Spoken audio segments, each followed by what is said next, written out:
Welcome back to Story Deep Dive with Dana and Rachel. This is a podcast with book coaches, editors, and besties.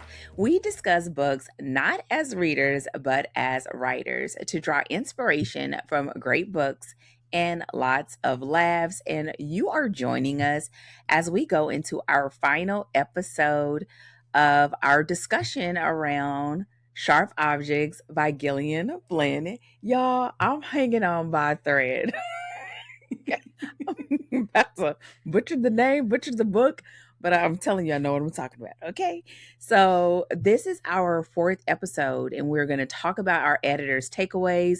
This discussion has been so great over the past three episodes, and I feel like this one is going to bring it all together. But before we get into talking about the editor's takeaways, we're going to talk about our next book club selection. I was about to turn it over to Rachel.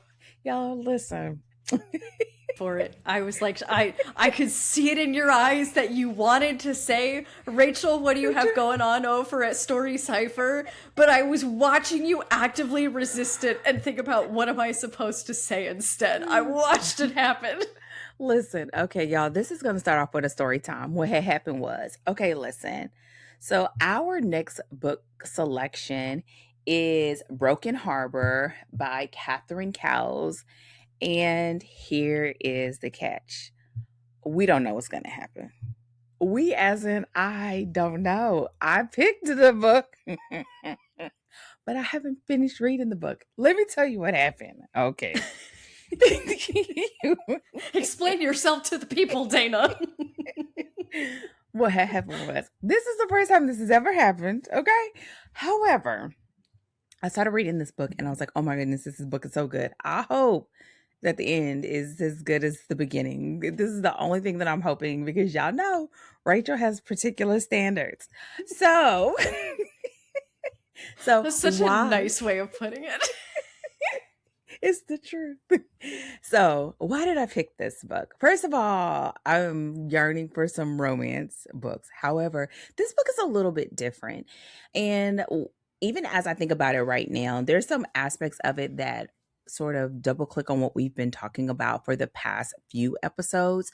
Things like, how you set up and start your stories, that this story, the way it begins is sort of the baseline for where you're taking it.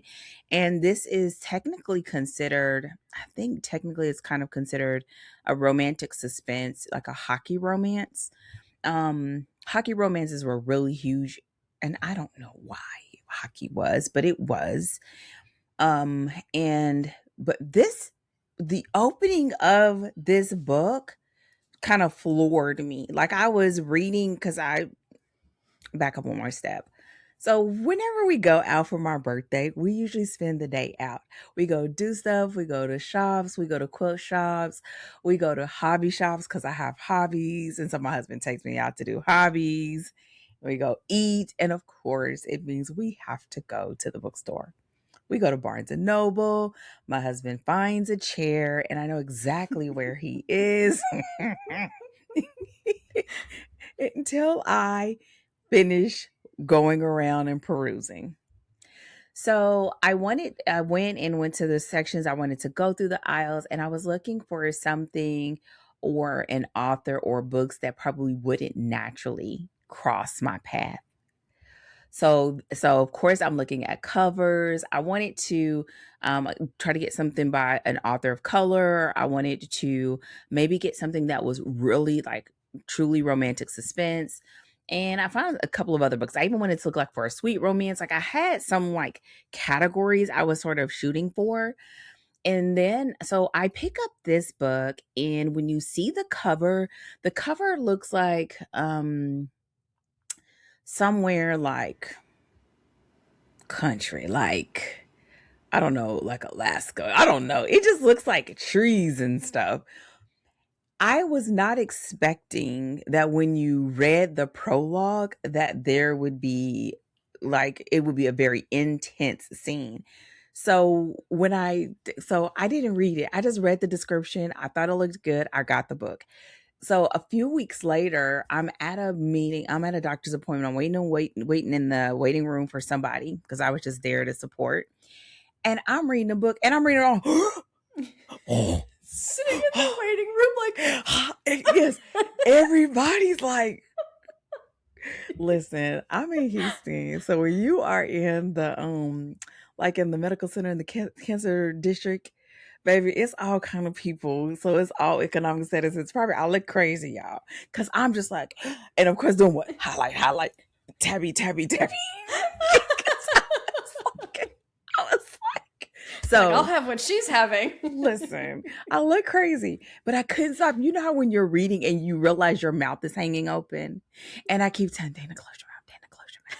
So this is why I picked the book. So when I decided I knew I was going to pick it, I stopped reading it until I was like, okay, are we going to pick this book for real? We picked the book. I haven't started it again, but it will be done, of course, by the time we have the discussion. I think it's going to be a really great addition. Number one, because I'm ready for romance again, but I think it's going to be another one of those where we'll be able to add romantic suspense in our catalog. The last time we did it was, I think, Tony Anderson. Yes. I think with Indigo. No. The one with Oh no, Tony Anderson, Cold and Deadly. Rachel is half awake and half asleep. And so we'll see. I don't know. But that is going to be our selection. And I'm looking forward to it, especially because at first I think it's only my third hockey romance. And so far I'm liking it. Single mom that has to relocate to start her life over with her son. And he is a star hockey player that's on some sort of, what do you want to call it? Like behavioral probation or something like that. Oh. Because he gets into trouble. But I think they're supposed to do that in hockey. See, exactly. That's what I thought, girl. I don't know about hockey. So this is going to be my first sports romance. Really? Yeah, I've never read a sports romance before. Not that I can think of. We've had rom-com, small town. Well, you have a mind. Technically. That's years ago. This is probably why you don't remember. Play to Win is could be fall under sports romance. Oh, does it? It can. That one and Game Over. They could, but I don't classify them that way because it doesn't take up a big part, but it's a part of the main male characters' lives. But yeah, but that was years ago. You haven't read that in that was now. A long. How many? We've been friends since 2019, which was 7 years ago. I was about to say a long time ago. I didn't know how long. You would know the time. Happy 7-year anniversary. Okay. Are you counting the time that we first met or when I remembered that I met you the first time? Gentle listener, are you aware that Dana, after we had met, didn't know that we had met? I was like, I remember we talked, and you were like, I was just like, oh, okay. She didn't remember me. And no, I'm not. No, tell the truth. No, I remembered meeting you. I just didn't know you was you. I remembered your story. I remember about your husband. I remember about college. True. I remember about writing. I remember all the details. It's true. The name and the name and the story hadn't made a connection. And also, you thought that I was like 20. But you were. When we met, I was 26 or 27. You always tell me that. I always think you was like, right. Especially when you told me you were married. I was like, oh, she just a baby. Yeah, because I was a newlywed when we met. I hadn't even been married like a year yet. We'd been married about 6 months by the time we met at that conference. See? I know, but like, yeah, you just a baby. And you was like, then you told me you was like 26. I was like, oh, but you still look like the same as you did then. So yes, so we sat by each other and talked. And you know me in those situations, all those people, I never remember anything. I mean, I remember all the a lot of important stuff. It was. Yeah. And then we connected again a few months later because we were going through the same editor certification. I think it was later that year. Like a Um, couple of at, months after. I was going to say, yeah, at the latest, it would have been early 2020, but I think it was before the pandemic hit. Like it It was, was. yeah, we Because were already talking. because remember when we were at the training, people had already started receiving acceptances. That's right. That's right. Yes, because you were one of them. You're like, oh yeah, I already got my acceptance. And I was like, we can apply now? Wait, what? Mm-hmm. And then I will tell you, I came home from that conference and I was like, I better get my application and get my spot because I didn't realize they were already like doing Accepting people. acceptances. So I was like, I better get in there before I miss my chance. And within probably a week, I had applied. Come on. And then do you we know how met. hard I worked on that application? Girl, I can only imagine. Edited that thing within an inch of its life. It was impassioned. It was full. I answered every question. I mean, multiple paragraphs. Like I was like on it. Some things never change. You just My face and my extraness. listen. And then we how do we I know we connected on Instagram. Mm-hmm. But I feel like it was something else that brought us together before that. Maybe you did something and tagged that you were studying or something. Yes, I made an Instagram post that had my, like, I had laid out like a visual study plan because of course I did. And I had like these like fillable things, right, that I could like color in as I completed tasks. And you're like, oh, that's awesome. Like I'm studying too. And so then we chatted on Instagram, exchanged emails, and then started meeting regularly on Zoom. Yep. So since then. Wait, She's so been stuck then with that's me ever when we since. went to that training was 2017. You said 2019. So the conference we met at was 2019. Our training was in 2020. I was there in person. So we'd been talking and everything. But you weren't there in person because you had to fly. Oh, yeah, 'cause I just drove down to Nashville because it was still, I mean, it was October 2020. and I thought people still had heebie-jeebies. They still had drums. Yeah. And honestly, I wouldn't, like, I was in my own car in my own space, very different from having to like go to an airport, fly in an airplane. I wouldn't have done it either. But then there was a conference like the following year where we finally got to actually meet in person. And we stayed in the same Airbnb and we had all kinds of shenanigans. And it has been literally a wrap. We had a random man wander into our Airbnb. That was the second time. Was that the second or third time? I believe it was the second time that we stayed at that place. And y'all, I had to protect Rachel's honor. She just gonna be. Listen, I was about to tear that old man up. What a raggedy hanger. Slightly drunken man walking through the owner's like private door. I think after that happened, we stuck a chair in front of that door. We should every time. If this ever happens, at least we're gonna like slow him down. Rachel I would tell you the thing that I was like the most mad about is like this drunken man stumbles into our space and through like, you know, one of those doors that's like that the owner kept locked so that because it was supposed to be private. And he wanders into the bathroom that there was a 2-bathroom place. So I had one and Dana had one that was supposed to be my bathroom and made a mess going to the bathroom in my bathroom. I was so mad. I sprayed every inch of that freaking bathroom down with Lysol. I was so peeved. So so Dana had her hanger and she was like, you need to leave, sir. Like she told him. And then do you remember the guy we heard from the other side of the room? God damn it, DJ, get over here.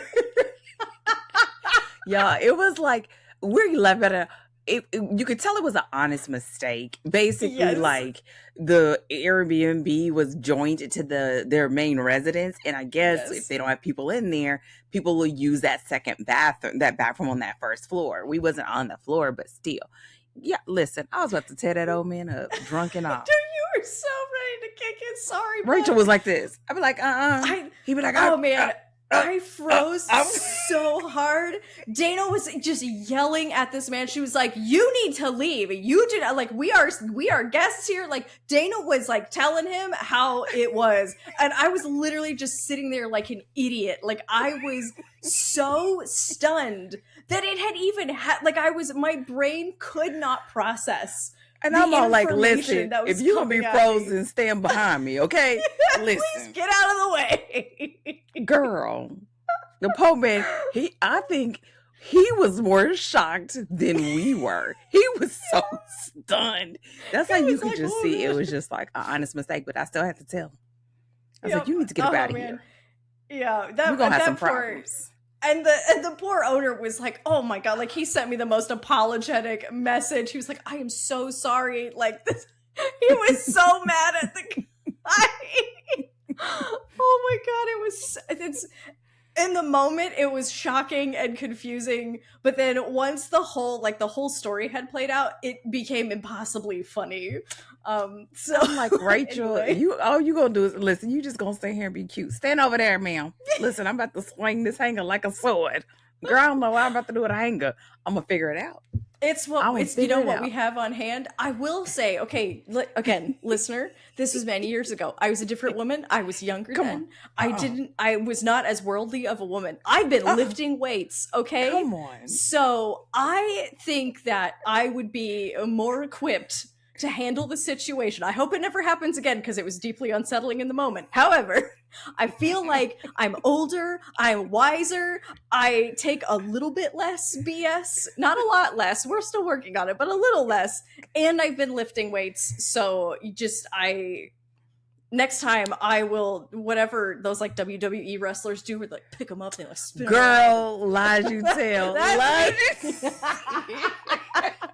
Girl, listen, I'll pay somebody to come in just to see.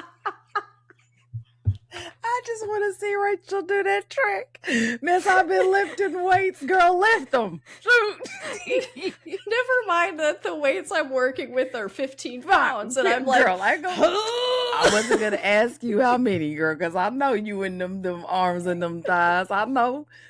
I was just gonna listen. I was just gonna let you have your moment because you was making a point. The details weren't necessary. Thank you so much. That's when you know somebody your real friend. Like, my girl gonna get him. That's right. Dude. I believe in you. Yes, Come ma'am. on. Mm-hmm. And I'll be right there. We ain't gonna let him get far. Listen, we was gonna scare that old man. He was gonna have a heart attack or get out. Okay. Oh my gosh, girl, listen, and I ain't stayed in another Airbnb since. That's me. You don't want to. I've changed my tune on the on the kind of places I stay. But that place was nice though. They were nice. Actually that moment yeah. was, but it was a nice place, and there was good people, so that always helps. And we were like, it was right next to the like conference center, and so that was really nice because honestly the hotel across the street from that conference center was like not that nice. They charged a lot of money because it was downtown, but like it was kind of like run down, old, so like the Airbnb stayed in good shape. We had our own space. We would sit and we would like cook. We cooked those like chicken pot pies in the little like toaster oven that we had. First of all, Rachel don't be cooking nothing. Then she was what happened? We did something, almost burnt something. I was like, oh Lord. Oh yeah, we did. I don't remember what we did. I think it had something at the bottom or something, remember? Yeah. I can't remember. After that, yeah, we had to just order food because that just wasn't. I don't know what happened. It wasn't a real little stove. It caused some problems. Our little it was like a weird toaster oven. Yeah, it was not really designed for any kind of. It wasn't even really designed for putting stuff in the toaster but it was oven. Good. If we're honest. It was good. Listen, you got a little cook on. You know you don't cook like that. I love. But man, the freaking pre-made pot pies. Are you kidding me? It cost us like $2. It was amazing. Get your Instacart order, and it all shows up at our door, and we would just stock up our fridge. As soon as we get there, Instacart. They about to put some food on the porch. I ain't waiting on that. You know, I get my Doritos, my waxy cakes. Listen, Y'all can do whatever y'all want to, long as I got my stuff. Oh my gosh. Okay, y'all, let's get to it. Because we will sit here reminiscing, especially after we had a whole long day of recording. Oh But man. you are here for both the giggles and grins, because you know how that goes down, and for us to close out this book, which is a Rachel pick, which I keep reminding y'all of. Minor shade in that statement, but yes. But as you see, I enjoyed it for what it was worth. You know, So you we're did come, like, kind of come around by the end of, like, you came in, you were like, I hate this. And then we talked about it, and you're like, it was really well done. I still didn't like it, but it was okay. really well done. Y'all know I'm I'll take that. I'm a HEA kind of girl. Okay.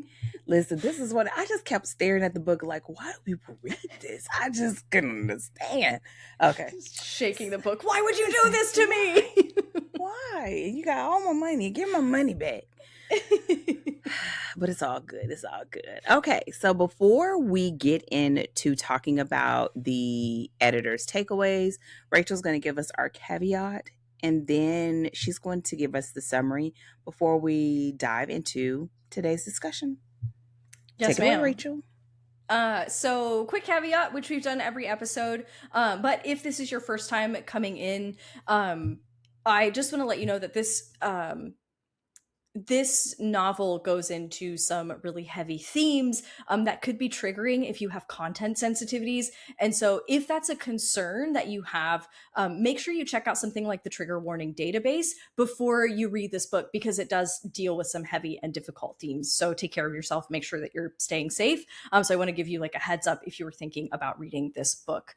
The summary will sort of, you kind of get that vibe off the summary as well. So speaking of which, let me go ahead and dive us in with the summary. So, fresh from a brief stay at a psych hospital, reporter Camille Preaker faces a troubling assignment. She must return to her tiny hometown to cover the murders of two preteen girls. For years, Camille has hardly spoken to her neurotic, hypochondriac mother or to the half-sister she barely knows, a beautiful 13-year-old with an eerie grip on the town. Now, installed in her old bedroom in her family's Victorian mansion, Camille finds herself identifying with the young victims, a bit too strongly. Dogged by her own demons, she must unravel the psychological puzzle of her own past if she wants to get the story and survive this homecoming. So, since this was Rachel's pick, she's going to kick off talking about what are some of the things you would like for us to kind of talk about or kind of use to wrap up this discussion of sharp objects. Yes, ma'am. So I have two sort of main. I mean, this whole conversation, for at least from my side, and what my focus was when reading this was really about tone and theme. And I feel like you've heard me say the words tone and theme like 100,000 million times, and so just. But it's really, those are like two of the strongest like facets of this story because of the way she handles them in the plot and in the characters.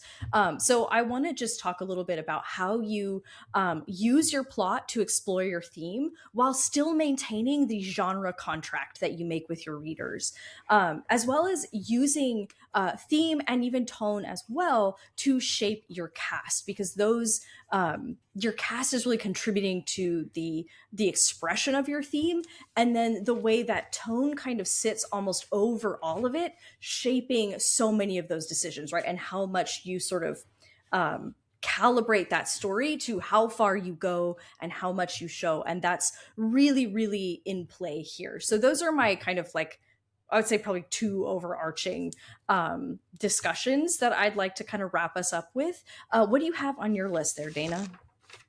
Okay, I do have a list, child. I do have a list. Okay.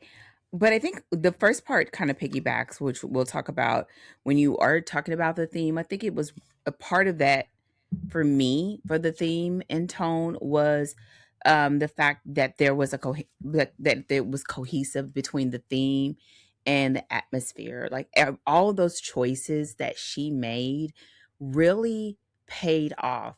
And so things like the environment, the relationships, the timing, even to the point of I kind of put like hen pecking, like the dynamics between the people in town, her mother, Mm-hmm. her, and all of that sort of was folded into that theme.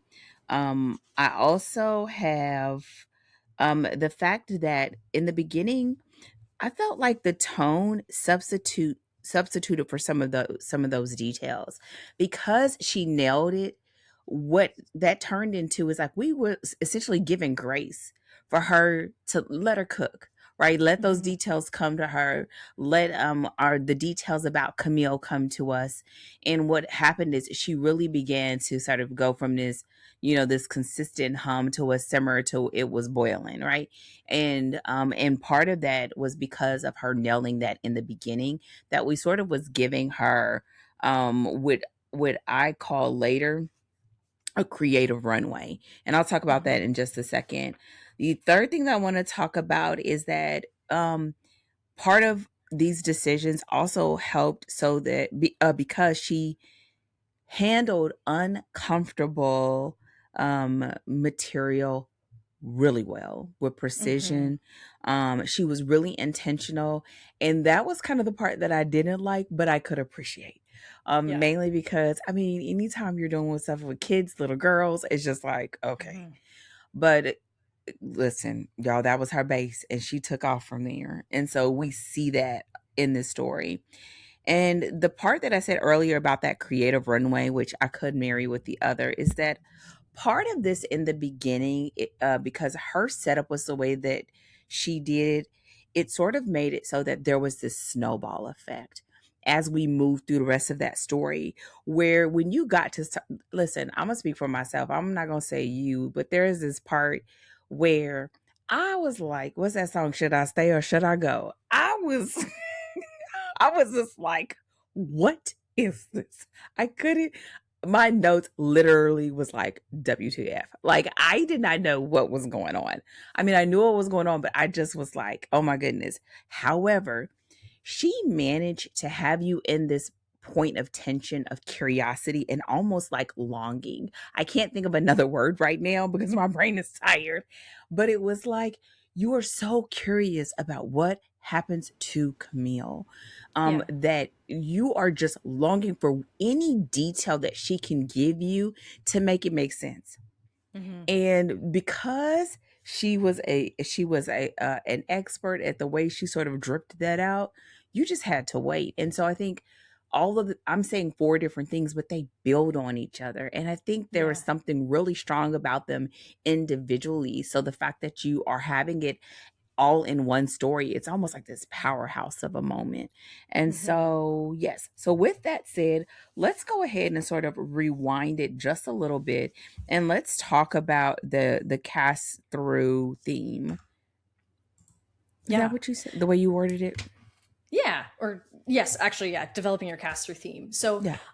one of the things that we talked about last week in characters is the fact that all of the, particularly all of the people in Wind Gap, you can really see how they each sort of have some kind of relationship to violence and control, which are two of those kind of key operating themes at work. Um, and so the way that I think about this, and even what sometimes I'll encourage my students to do, is like you put that theme and you put it like in a circle and you write what that theme is, and then you give all of your other characters their own circle, and then you kind of draw a line and say, okay, how does this theme shape this character, or how this theme has shaped, right, the person that they've become. And you can look at it and see the kind of spread of experiences and responses to that theme. The This is really by spreading it across multiple characters, and by explore it gives you the opportunity to explore that theme in depth. That's what actually gives it like nuance and dimension, right? Because the Hmm. way that people experience a thing is different, right? Like everybody can even experience the same thing, right? Like, kids who grow up in the same household can experience that same household and adapt or come away from it differently, right? And so if you if you make an experience too ubiquitous, right, so that everybody deals with it and they end up looking the same, right, you're not capturing the opportunity to actually explore that theme. And when I think of themes, I do think of it as exploratory, right? It's your opportunity to delve into a phenomenon or a conflict or a type of situation and actually like kind of look at the nuance of it by exploring it through multiple different characters. And we really see that because what happens is, the way that our the different members of the cast deal with violence and control, right? Some people check out, some people perpetuate that violence, onto others. They've experienced violence and they perpetuate it onto others. That henpecking, right? The way that women treat each other.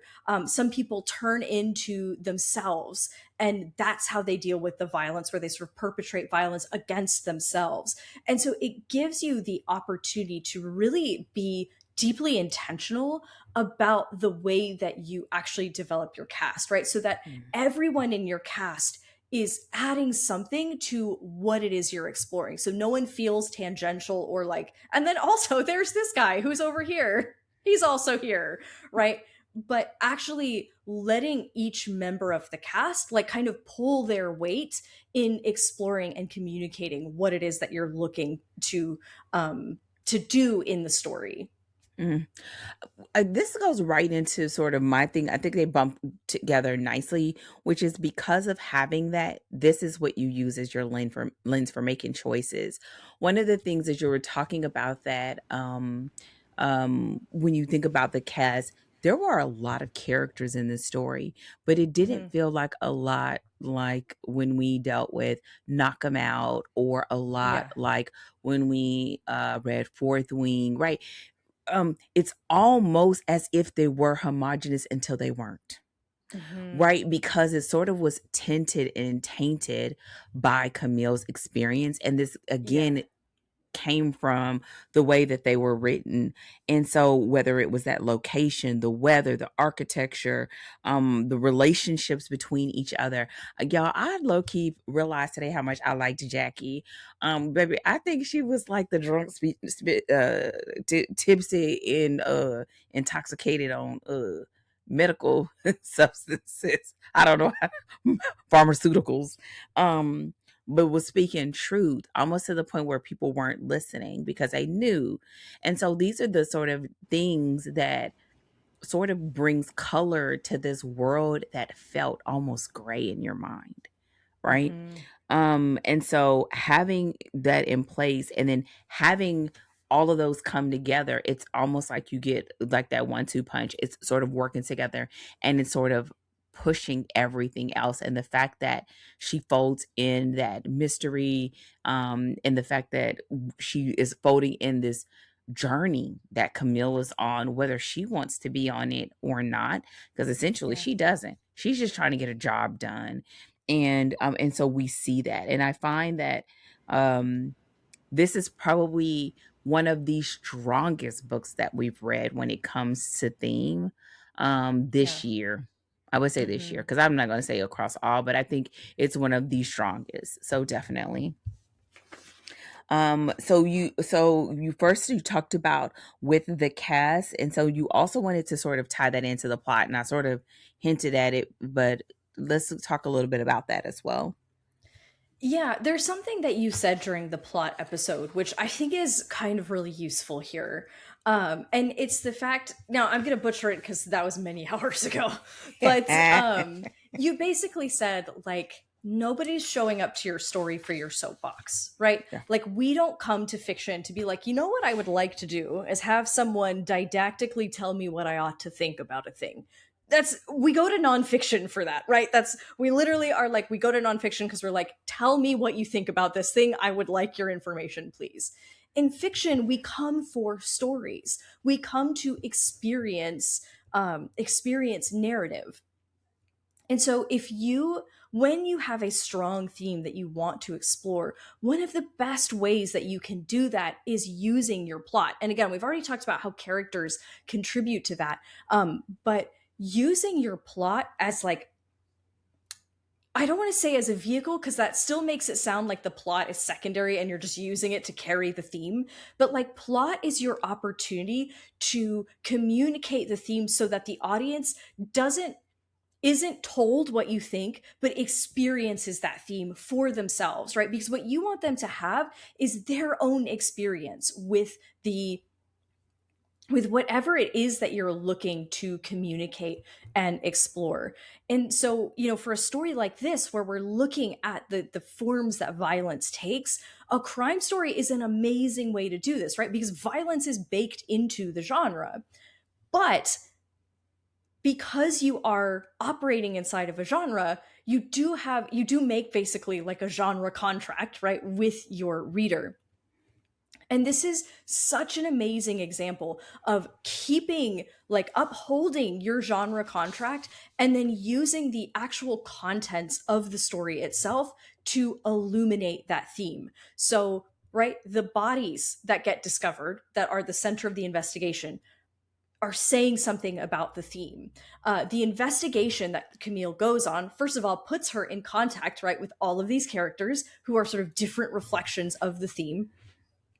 But then also the information, right, that she picks up in her effort to find out who's doing this, both like illuminates the theme, but also forces her to confront things in her internal arc, right? That's So right. we have the marriage of the external and the internal like perfectly weaved together. And then, of course, at the end, we find out who did it. And that also tells us something about the theme. And so this is such a this is one of the most powerful ways that you can communicate a theme, right? Is by actually letting the story do the talking for you instead of trying to work so hard to make sure that the author or that the reader gets it, and instead curating that experience so that it's suffused through everything, so we're experiencing the different facets and the again, we're having an experience with it for ourselves instead of being told about, and so letting the plot be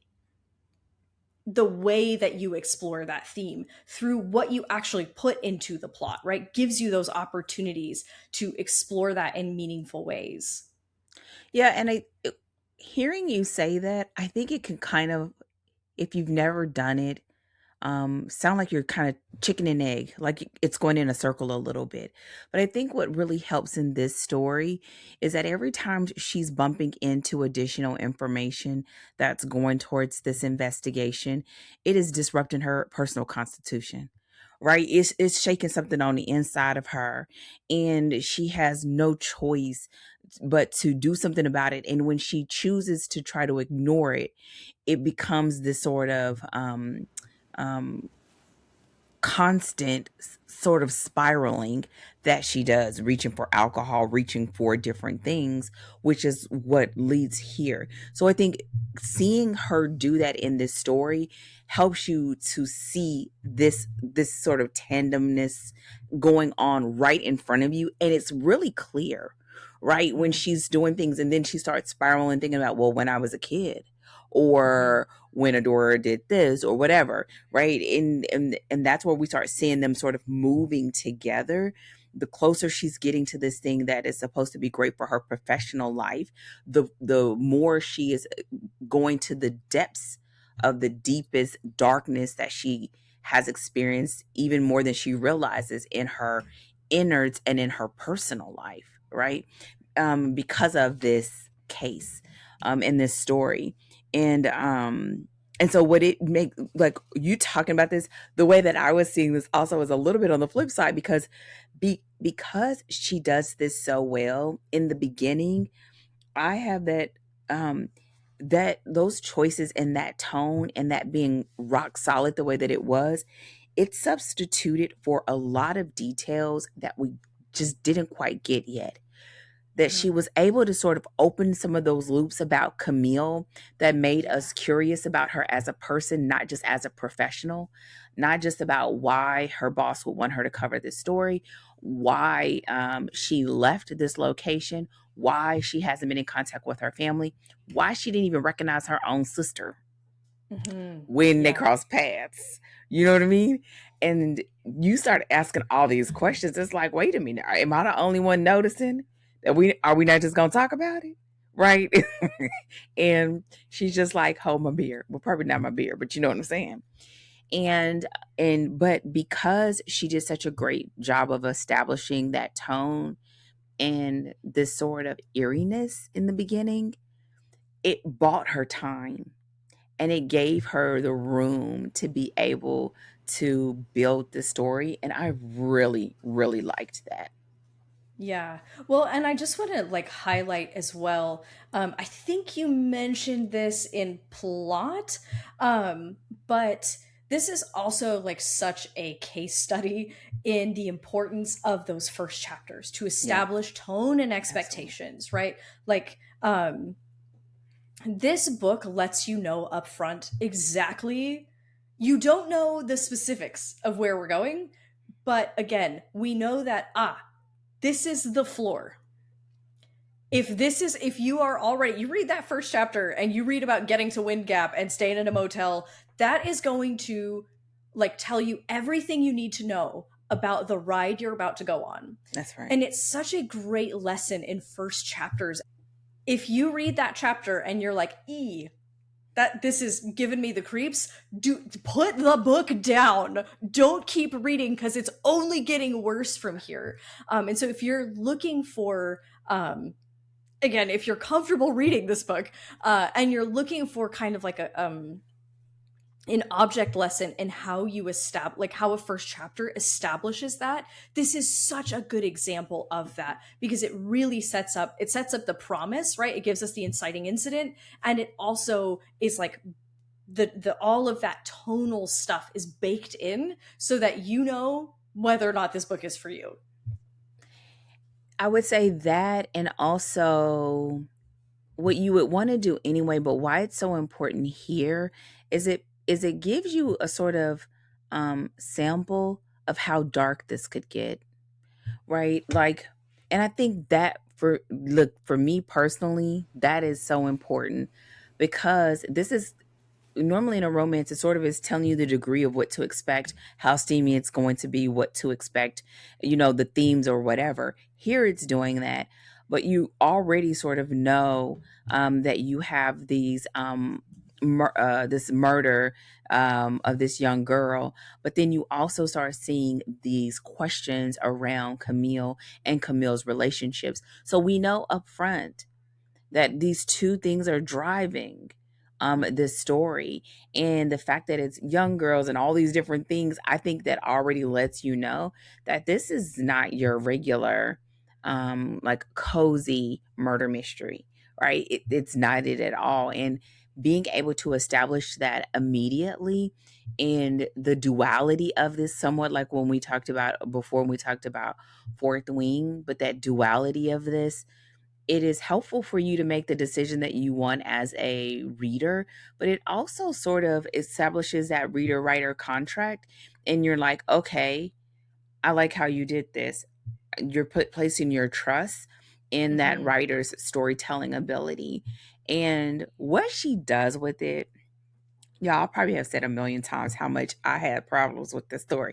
But what she does with it is that you keep getting, this gets darker, darker, and deeper and deeper. Like, Mm-hmm. listen, y'all, I like dark romance. I don't care what nobody say. If anybody say anything about dark romance, I'm gonna point them to this book. Listen, I feel like it's nothing like when we read Ninth House. I think Ninth House had a lurking darkness to it, Mm-hmm. and the darkness felt almost like objective, like Mm-hmm. it felt almost like an institution, right? Yeah. Here, the darkness feels like people. It Yeah. feels like, I Deeply don't know. human. It's like the proximity of it feels, it's almost like you going into, when you travel in some countries and they don't know about personal space. That's the way Mm-hmm. it feels in this story. And the fact that it is first person the way that it is, and the way that she wrote it, which we'll talk about today, it just takes this thing that already feels uber uncomfortable, and it just Oh. like, watch me work. It's like, this is Rachel's Oh. this is Rachel's scream if you want to go faster. I don't want to go It's faster. I don't want to go faster. no. But look at me. I don't want to go faster. But with the other note that I had that about this though is that she handles deeply uncomfortable material well. Yeah. We are talking about violence. We're talking about harm towards women. We're talking about Mm, things that are going on with young girls. And that's why I already mm, felt like, okay, you are going there. And I mm, know it's sort of one of those things that I wrestle with. So I told Rachel, like, you know me going there, I get sad. Y'all start crying. I'm not gonna mm, lie. Like, so when she put her foot on that gas and she never lets up for the whole entire story, I'm just saying it is something to see, but it's also something that you are experiencing. yeah. And so that's a part of that sort of um she's banking Gillian, she's banking on the trust and the rapport that she has been building since page 1, that Mm-hmm. she's going to be able to take you somewhere that you are uncomfortable and you are unsure. And then in your mind, you're like, but I paid for this book, so I'm going to read it. And then she will have you right in that line where you are so curious. You're wondering what's going to happen to Camille. What happened to these little girls? Why are they not finding anything? And all the while, she's just digging it deeper and deeper. And so Yeah. I think what I'm saying in all of the notes that I'm saying right now and sort of merging them together is that I feel like my editor's note as far as this is that, you know, you have to earn trust as a writer. Mm-hmm. And there are so many ways that you can do it. We have read some amazing stories. Mm, Sometimes it's in the creativity, sometimes it's in the written word, sometimes it's in the form of nostalgia, sometimes it's in the form of relationship because they are already a fan. And here, I think she earned it like the good old fashioned way with great storytelling. mm-hmm. Now, y'all, I still was scared and I still felt like, but so I'm not even gonna like, I'm just saying I'm keeping a buck. But she just did it with great storytelling. And I feel Yeah. like for the person where this is your jam, you're gonna feel like you're gonna feel like this is a very unique experience, from everything from the characters to the double ending, like a true thriller would have, Mm-hmm. to the sort of rawness, if you will, Mm-hmm. Yeah. of the storyline. And so I think it is a great thing if you're sort of having the aspirations of creating something that feels like uniquely you. Mm-hmm. But part of that comes in the fact that she has mastered the basics. Baby, Yeah. ain't nothing basic about this. She Yeah. has mastered it and then took it up a notch or two or Mm-hmm. three or five. And so, yeah, that was all my notes like rolled into one. But basically, I loved it, but I didn't like I think that is perfectly. Again, that's actually more even generous than when you showed up and you were like, "I did." Some of the first words out of Dana's mouth when we showed up to start recording in the pre-show, she said, "I did not like this book." I I didn't. was I like, "Okay, tell me didn't. more." Y'all, listen, I do not like things happening to babies. I do not like things when things are happening to women, which I get. I feel like she did it well, but I just felt like, dang, can you take your foot off of our throat? I cannot breathe. Yeah, that's what I felt. Yeah. I cannot breathe. But here, with that said, I think this is the value of being a part of a space like a book club. Mm-hmm. Also having conversations, because the reality is this is a set of skills. Mm-hmm. You may decide, Yeah. I don't want to go all the way there, but maybe I want to explore the depths of family, or I want to Mm-hmm. explore the depths of um, redemption, or I want to explore Yeah. the depths of whatever. That's what she's doing. Except for Mm-hmm. here, it's like the trauma of um, generational trauma Mm-hmm. around. Honestly, I think you could say it a whole bunch of ways, but I would say almost in motherhood. Yeah. Oh, And yeah. It's definitely like like the generational trauma of female forms of violence. yeah, I would say you could say that, and I think in general, but I think the reason why I would say specifically with mothering, because Mm. there is something very, we talked about this in the pre-show or whatever, but there is something very special about a relationship between a mother and a daughter.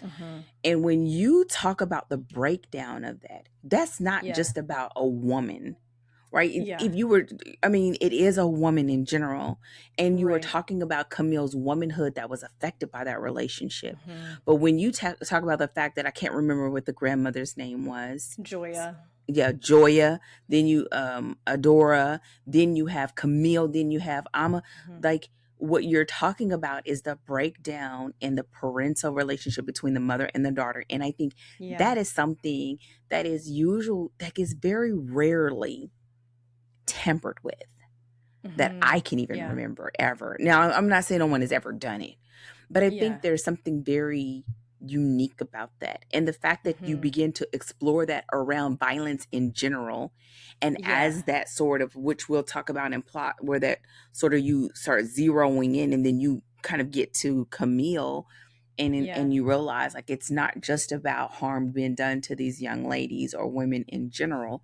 but how Yeah. this sort of, there's this trickling effect. And so I think, even if you decide that, I don't want to go here, I don't want to talk about violence in this way.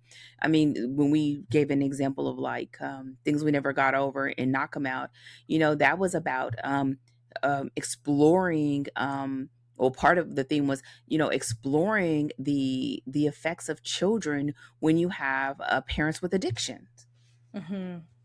right? Yeah. What happened with them and their father, and what happened with the breakdown of that relationship after the passing of their mother, and Yeah. grief, right? So there's so many different ways, but part of this, which was done here, was that it wasn't treated as a separate thing. Yeah.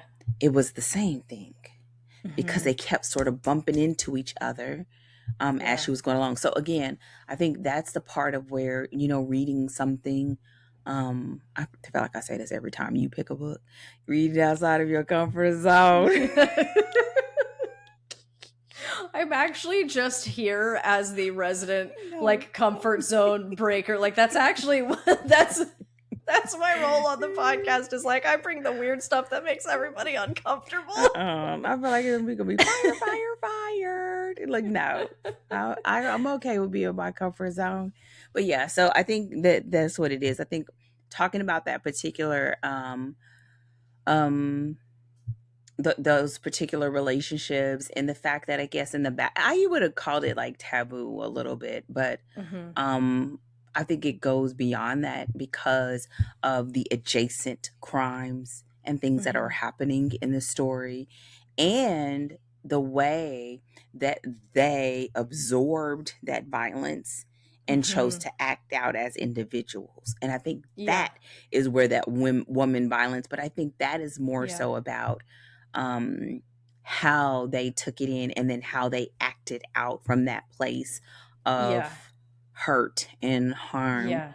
And I feel like I said this, and I sort of, y'all, my brain's been everywhere, that I feel like I don't know if I completed the thought, but I think it made me think about, ultimately, as we've had this conversation, about, the things that you learn and you absorb as a writer about people, and how Hmm. people, interact with each other, and how grief affects people, and how love affects people, and how family, or the lack of family, affects people, and how people being, brought up and raised in these conditions where it was sort of like outside in front of the world, and there were Hmm. these doting mothers, and then Hmm. behind closed doors it's like it turned off. Yeah. And I think, that's one of those, I think it's one of the gifts that comes with writing, that you get Yeah. to explore that and consider that and bring Yeah. it to the page. Yeah, and there's a couple things that I just kind of want to add on to that. Number one, I think there really is like the beauty of writing is that you have the opportunity to explore things with empathy, to Hmm. really understand that people are not as simple as sometimes we like to make them out to be in our even in our own minds, right? Where we sort of want to reduce things to their sort of like simplest terms, but that people are deeply complex. And so, you know, even these despicable characters, right, in the in the story, we see that they also are sort of like they've been shaped by violence and control, and it doesn't make any of it right, but it's you're just seeing this, like you said, there's this sort of human darkness, there's this thing of human experience that in general, right, writers have the opportunity to explore what it means to be human and what how we interpret experiences and how we are shaped by them. And I Mhm. think that she really she treats that with a lot of honestly a lot more care than you would expect in a crime novel, right? Like where so often a crime novel is like, ah, look, you know, we've got a villain, and sometimes it's very clean cut. This there's nothing clean cut about the characters in this story. um so the last thing that I want to like mention when it comes to like writers and themes, one of the ways that I talk to my students about theme often is that a lot of times, especially when you're early in and you're new in writing, is themes are something that very often emerge from the story. Mhm. So a lot of my experience with writers is they will write a story thinking it's about one thing, and then when they go through it and write it, they kind of see like the truth of the thing, the truth of the story, in the writing of it, where they say, oh, I kind of showed up with this expectation of this is what my story is going to be, and then when I wrote it, I discovered sort of like what's like the next layer of like what's more true about the story and what's more true about the story. And so that process, then when you start to once you get through like a couple of drafts, right, and you're able to really see your story clearly, then you can say, okay, now that I know what the story is really about, you can actually begin to intentionally refine it so that it fully represents the thing that you want it to be. And that's why that iterative process is so important, because sometimes, Mhm. again, I've had clients for particularly with my new writers think that they've got this idea for this story and they're like, it's going to be about this thing. And I'm like, amazing, let's get into that first draft. We start writing. By the time they get to the end of the first draft, right, they're like, oh, I actually don't want to write about like this particular thing. It's really about this bit here. And it's like, ah, perfect, right? So we're going to shape it, we're going to develop it so that in your next draft, right, you write that with your next level of intention. And then when you go through those layers, right, you get clearer and clearer on what your story is really about, and then you begin to refine it so that it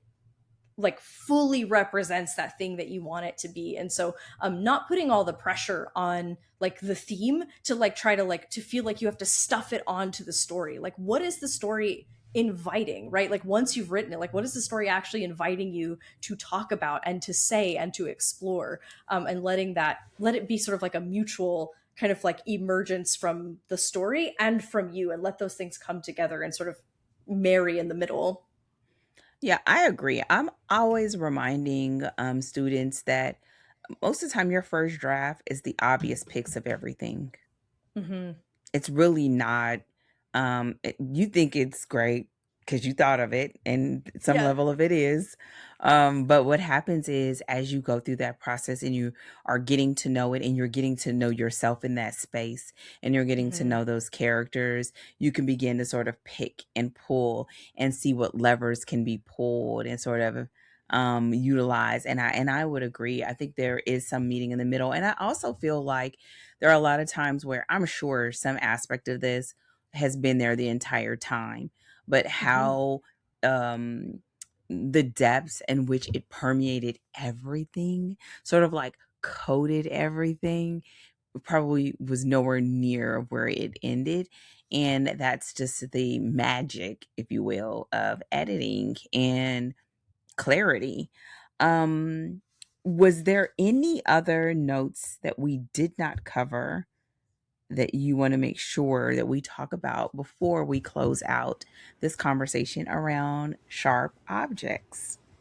No, ma'am. I think, you know, we covered as much as we could conceivably cover about this book across 4 episodes. I'm quite pleased with where we landed. So, we'll be ready to put this one to bed and move on to something with a happily ever after. Please already. Well, you know what? I think this has been a great discussion. I think it is another great one to add to our body of previously read books. And I think this is a great sort of outlier if this is not your genre to be able to experience something different. And we will be back next week to kick off our first episode of Broken Harbor by Catherine Cowles. And yes, HEA in the house. Pretty please sprinkle it on top. Look, I need some balance in my life. And so, if you haven't done so already, don't forget to visit us online at storydeepdive.com. Don't forget to thumbs up, hard, interact, and engage with wherever it is that you listen to this podcast, or if you're viewing it on YouTube. We would absolutely love to hear from you. We are already starting to pick our books for 2027. Who are we? We are Yeah, on a that's mission. crazy. It's the middle of the year and we are already projecting out to 2027. That Won't is crazy. I won't he feel do proud. it? Won't he do it? Yeah, that's because you got to be organized. You got to be ready. So with that said, we will be back next week. Take care, and as always, happy writing. Goodbye.